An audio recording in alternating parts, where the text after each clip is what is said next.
जल जल कर मर जाने में है। हाय, ये अभी क्या है? सोनी।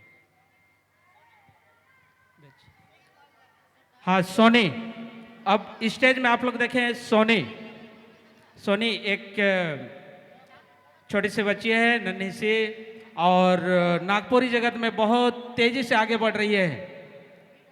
छोटी सी, बहुत कम उम्र में गाने शुरू की थी सोनी कुमारी, और आज इस माँ वन दुर्गा मंदिर प्रांगण के इस मेले में आई है सोनी कुमारी।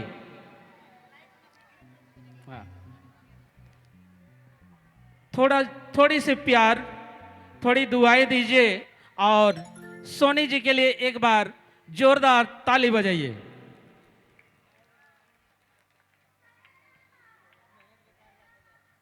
सभी लोग YouTube में देखते हैं, आज आप लोगों के बीच सोनी कुमारी जी इधर शायद पहली बार इनका प्रोग्राम हो रहा है वन दुर्गा में। सोनी जी। हेलो।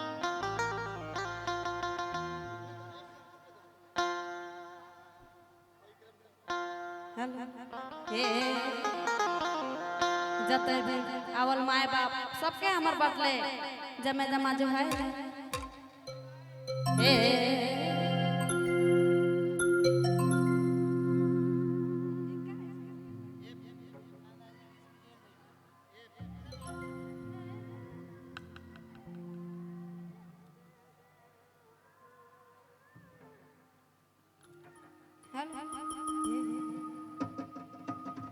जय जय जय हनुमान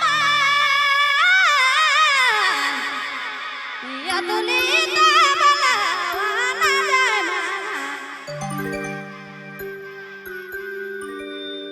बीरे भाई जय बीरे बाल बुद्धि रिद्धि सिद्धि बाल बुद्धि रिद्धि सिद्धि सब में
Thank you.